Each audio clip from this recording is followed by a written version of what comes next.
Hello, Louisiana. I'm Kerry Martin, and this is the Voice of Louisiana Agriculture podcast for Wednesday, September 11th of 2019.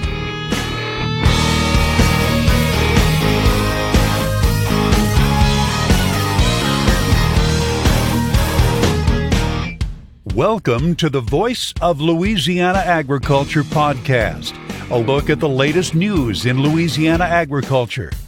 Now, here's the host of the Voice of Louisiana Agriculture podcast, Kerry Martin. Cattle prices have tanked over the last month, and that's affecting our cattle market here in Louisiana. We'll talk more about that with Dave Foster, CEO of Cattle Producers of Louisiana. That's coming up later in the podcast. But first, here's a look at news headlines. 30 Louisiana parishes are eligible for the new WHIP Plus disaster program. USDA announced on Monday that sign-up for the Wildlife and Hurricane Indemnity Program Plus, or WHIP Plus for short, began today, September 11th. The assistance is designed to help producers recover from natural disasters in 2018 and 2019. Richard Fordyce, administrator of the Farm Service Agency, says Congress set aside funds in June of this year to help American farmers in their recovery efforts. This is just a touch over $3 billion that Congress has put toward these recovery efforts, and we are going to begin with the WHIP Plus program. The WHIP Plus program will be very similar to the WHIP program of last year. Fordyce says the disaster legislation will include funds on prevent plant recovery. USDA plans to release details on that soon. There was also a mention of prevent plant in that legislation. Those provisions are not completed yet at this point, but expect to have some announcement on the prevent plant provision of the legislation here very soon. Block grants also were a part of the 2017 WHIP. We're currently in conversation with a number of states to look at their block grant proposals. Remember, anything that was a block grant from last year had to cover activity or losses that were not covered under anything else through the WHIP Plus program. Now here's a quick rundown of the parishes in Louisiana that are eligible to participate in this new WHIP Plus program. Acadia, Allen, Ascension, Assumption, Avoyelles, Beauregard, Bossier, Caddo, Calcasieu, Cameron, Catahoula, Evangeline, Grant, Jeff Davis, Lafayette, Lafourche, Lincoln, Morehouse, Natchitoches, Point Capee, Rapides, Red River, St. Charles, St. James, St. John the Baptist, St. Landry, St. Martin, Terrebonne, Union, and Vermilion. If you're in one of those parishes, check with your local FSA office about signing up for this disaster aid program. USDA releases its latest crop production and supply and demand reports tomorrow morning at 11 a.m. So will this month's round of crop reports cause as big of a stir as last month? Gary Crawford takes a look from Washington. We are just hours away now from the new round of USDA crop forecasts, and after last month's huge corn acreage and production estimates that shocked markets, what's in store this time? Just like everyone, we don't know what to expect. Mark Jekanowski is acting chairman of USDA's Outlook Board. He says this month the USDA Statistics Service will be doing its first of the season actual measurements of crops on thousands of plots of land that could give some clues on crop yields. But with crop development for corn and beans so behind normal, those clues may be very tentative. Jekanowski's group will be issuing new demand and price projections. That's very difficult for the last couple of weeks for corn, for an example. The market has been keying in their expectations for improved yields because of weather, and then yesterday's crop progress report deflated that outlook a little bit. And inflated price prospects with an unexpected 3% drop in the amount of corn reported in good to excellent shape, demonstrating yet again there's been a ton of volatility this year, maybe more than most, making things very hard to project. Gary Crawford for the U.S. Department of Agriculture, Washington. The three main candidates running for Louisiana Commissioner of Agriculture and Forestry addressed the Baton Rouge Press Club this week. Don Molina was at that debate and has this report. While they differed on a lot of things, they all agreed on the importance of FFA and 4-H. Democrat Margaret Green. Most people that I talk to, strangely enough, I went to LSU for agriculture, say, wow, it never occurred to me that that was something you could choose to major in. The loss of rural programs like 4-H and FFA and the sort of diminishment of those, especially in South Louisiana, is one of the reasons that we don't have young people choosing agricultural careers. I think that those programs are incredibly effective and wonderful, but I do think that they require some updating. Right now, I think a lot of young people choose to opt into them if they come from rural families, but most folks don't come from rural families anymore that are choosing to farm. That's just statistical. It's not a judgment. I would love for young people to stay on the farm, but they don't anymore. And so we need to be drawing young people in from other sources. Democrat Peter Williams. Even just sitting down, talking with young men and giving them an opportunity to see that there is an honest living in agriculture and forestry. Maybe helping them decide in a career development path to go into agriculture. Even if they don't be a farmer, maybe you'll be a soil scientist or a water air quality specialist. So those programs are very important because, one, it takes them from the normal status quo of doing and put them in a structured program to open their eyes and give them an opportunity to think outside the box, that I could be a farmer, I could be a scientist, I could use my hands. Farming is real. It's a task, it's a job, but it's also a lifestyle, and it works. And you have to catch them at an early age, and they're going to gravitate to it. When they're farming and fishing, they're not stealing and doing drugs. Republican Mike Strain. About 250,000 members participating in both. And they're being conducted, and it's done through our ag centers as per the Constitution. These vocational agricultural classes are critical. They teach our young people about leadership. They educate them about agriculture. It's about opportunity, and it's about fraternity. We've also instilled now industry-based standards, the IBCs, necessary for high school graduation, so that Ag 1, Ag 2, and Ag 3 qualify for that. It's absolutely critical for the development of our young people. You combine these two together, whether it's livestock shows or if it's all different types of projects. We have to fight to maintain this because the future leaders of agriculture, just go there and look at our 4-H and FFA kids. I'm Don Molino on the Voice of Louisiana Agriculture podcast. Now let's look at the markets on the Voice of Louisiana Agriculture podcast. Soybeans and corn both closed lower ahead of tomorrow's USDA crop production and supply and demand report. Jack Scoville is with the Price Futures Group on the trading floor in Chicago. Well, I think there's a fear that it could be a bearish report, and for a couple of reasons. But the big reason being that I think that there's the idea the USDA still won't really have the information they need to go and cut production estimates in a big way.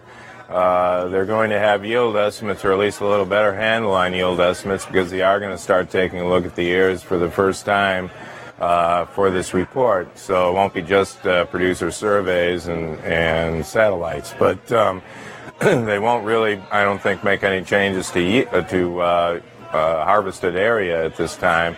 They really don't have that type of information available. So I think there is some fear that USDA could leave the estimates a lot higher than the market anticipates. And so I think you're seeing the market generally, except for yesterday, really being generally pretty weakened through here. November soybeans down 5.5, closing at 866.5. January beans down 5 1/4, 880.5. Lower close for the corn market. December corn down 1.5, 360 a bushel. March corn down 2 1/4, 372 1/4. New crop July wheat down a penny, 491 3/4. The rough rice market has seen good strength lately and closed higher today. Mark Tall is a rice marketing specialist with the Louisiana Farm Bureau Marketing Association. Well, the futures market moved slightly higher today. November is currently at 12.09, up 8 cents, and reached a high of 12.10 per hundred. We're still hanging around the mid to upper range of the short-term Bollinger Band. If we hit that top level, then we could either see a breakthrough or meet resistance. The latest on the rack tender results are unknown at this time. However, what we do know is the U.S. is about $208 a ton higher than the lowest bid. The mid-range should be around 550 area, which puts Paraguay, Brazil, Argentina, and India as a possible source, unless the U.S. quality is what's preferred in the end.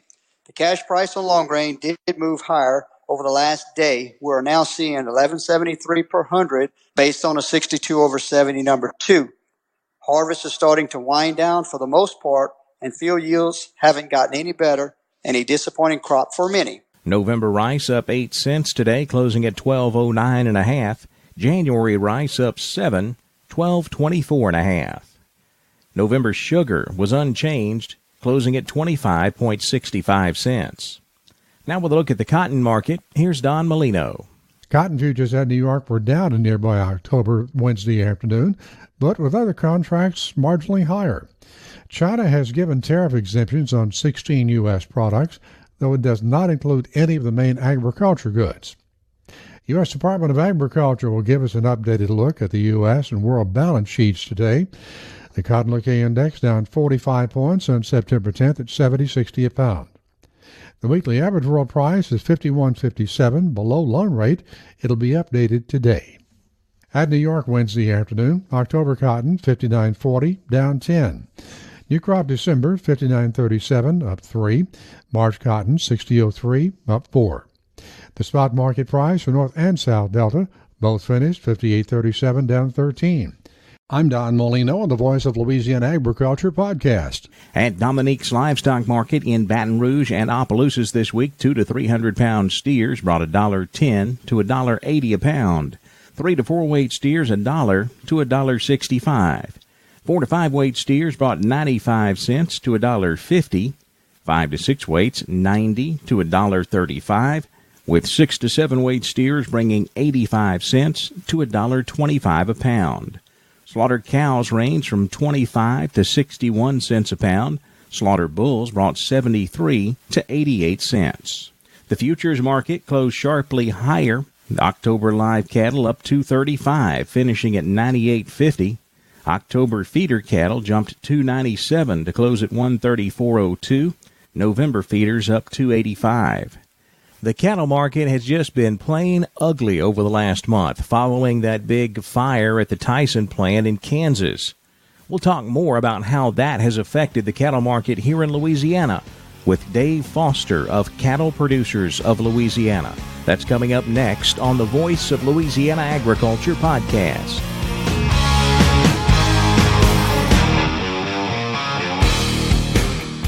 What comes out of the ground creates energy and has been a major contributor to Louisiana's economy for over 2 centuries? No, it's not oil. It's sugar. Sugarcane, sweet sugarcane. Ever since the Jesuits began cultivating sugar in colonial Louisiana, this sweet crop has had a major impact on our economic well-being. Each year, our sugarcane industry creates an economic boon of nearly $3 billion for the Bayou State. This vital business engine supports fuel and fertilizer distributors, tractor and automotive dealerships, supermarkets, and more than 15,000 Louisiana jobs. The sugar industry also benefits research universities and schools, banks, and insurance agencies. Sugarcane, sweet sugarcane. The Louisiana sugarcane industry, helping empower the people of Louisiana for more than 220 years. Louisiana Sugar, making life sweeter, naturally.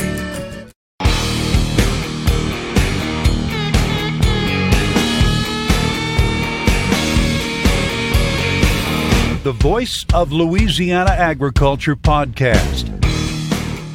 Our guest today is Dave Foster. Dave is a former market reporter here in the state of Louisiana and currently CEO of Cattle Producers of Louisiana. And Dave, let's talk about the cattle market. Not a lot of positive news to talk about right now.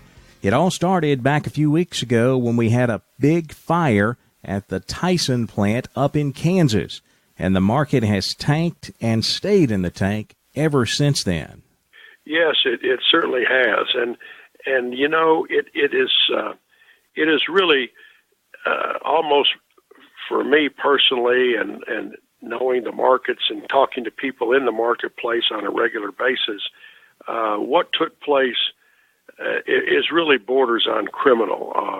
And I tell you what, I am glad that the Secretary of Agriculture did get the packers and stockyards to investigate and just to see if any of that happened, because, Kerry, as you know, there were so many things that took place after that fire. On Monday, of course, the live cattle markets and the futures market went down the limit, both on Monday and Tuesday, and almost the limit again on Wednesday. So when you combine those 3 days, that's almost, for the fat cattle deal, that's close to $10 a hundred, and it's up to almost $12 for for the feeder cattle contract, and then the profits went from the packers were making $200 to $250 a head before the fire.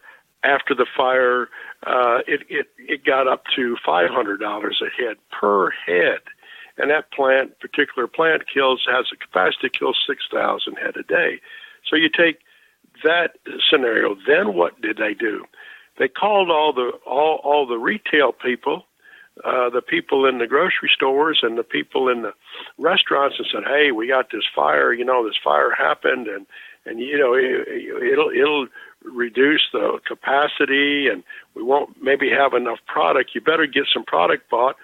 So the box beef value, the choice box beef value, prior to the fire was $217 and change. It went from that. It went up as high as $241, and it was amazing to me that there was no shortage of cattle coming in here. That plant, I think they say it affected about 6% of the total cattle slaughtered on a day. Not a big deal.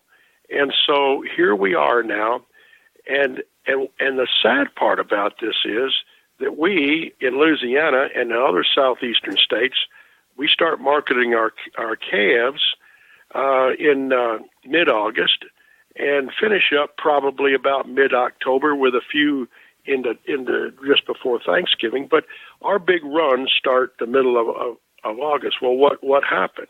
Here these guys go and they bring their cattle to the market. In the first week, our markets drop $10 to $15 a hundred because of the futures prices, and that had nothing to do with supply and demand. And these markets continue to get less and less. The fat cattle market has been in a downward spiral ever since then. And so the question is, when does it end? I'm not sure about the fat cattle market because they've got plenty of supply, and all we need to do is the feeders need to just take some cattle off their show list and say, no, don't think I'm going to sell any this week, and away they go. But our feeder cattle deal, now we're into the fall run here. We've got a situation where our fall run consists of mostly balding calves. They're not weaned calves, and so the bulk of them, the market normally cheapens up a little bit. But when you start out with a negative $10 to $15 a hundredweight, and then every week it gets less and less, then that's a pretty hard thing to stand. And the good part of all this bad is that I really believe this, Kerry. I believe that the producers out there, the industry out there, the people in the cow-calf business, the people that are background in cattle, the people in the feed yards, I think the light has been shown on what really has taken place, and I really hope that we get up in arms with all this and be very boisterous about it, talking to our elected officials, talking to the cattle organizations that represent us, and say, hey, let's try to do something with this. And so there again, it's an unfortunate thing. It couldn't have happened at a worse time. And so I just hope that this thing will get straightened around and some good will come out of certainly of a lot of bad. Well, Dave, I know you and I both watch our local livestock auction reports that come out here in Louisiana, and when you look at those reports, there's no denying the fact that all of this has trickled down to our cow-calf operations here in Louisiana. I'm seeing prices on those reports that I haven't seen in a lot of years. How far back has it been since we've seen prices this low in Louisiana? Can you remember? Yeah, it's a while. And I'm just going by maybe memory, but not since 2010, 11, somewhere in there, and maybe even further back than that.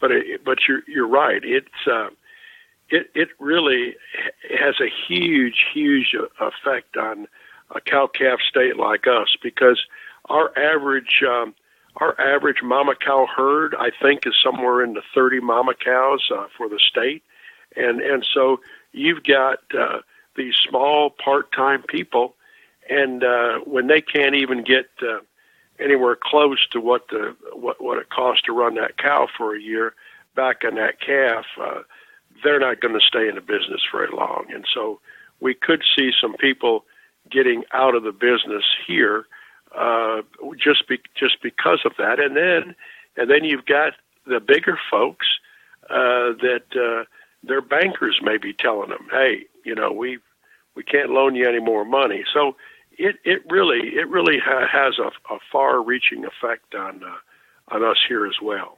Well, I guess if we look for some good news in this situation, at least we've had grass this summer. We've had rain, we've had good pasture conditions, and it looks like everyone is going to go into the winter with a really good hay supply.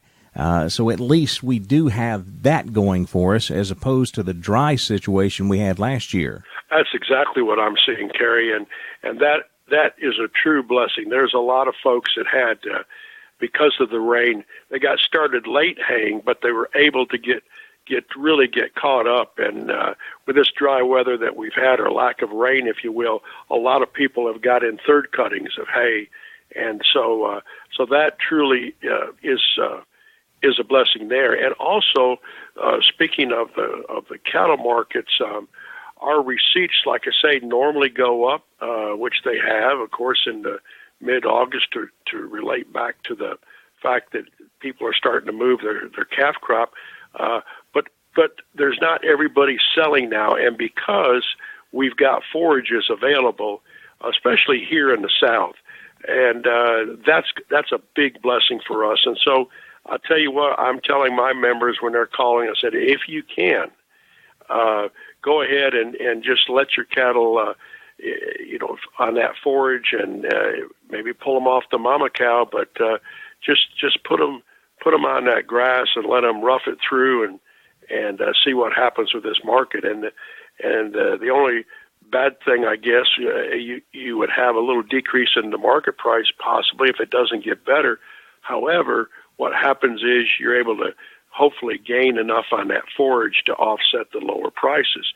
Then the other thing that we have that's a big asset here is with these wheat people, they've started planting wheat, and they'll be grazing that wheat. If they've got continue to get this good moisture, they'll be grazing that wheat sometime in September, and the latter part of September, early part of October, and that should help our calf market, that those cattle can go to a backgrounder that preconditions those cattle to put on a wheat deal. So maybe there is some light at the end of the tunnel.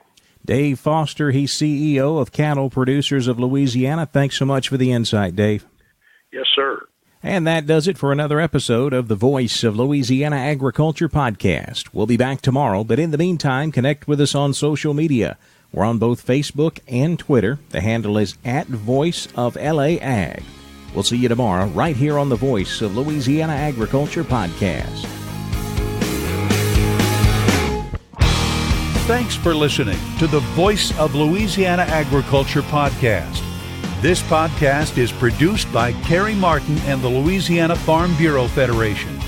For more information, be sure to check out our website, voiceoflouisianaagriculture.org and lafarmbureau.org.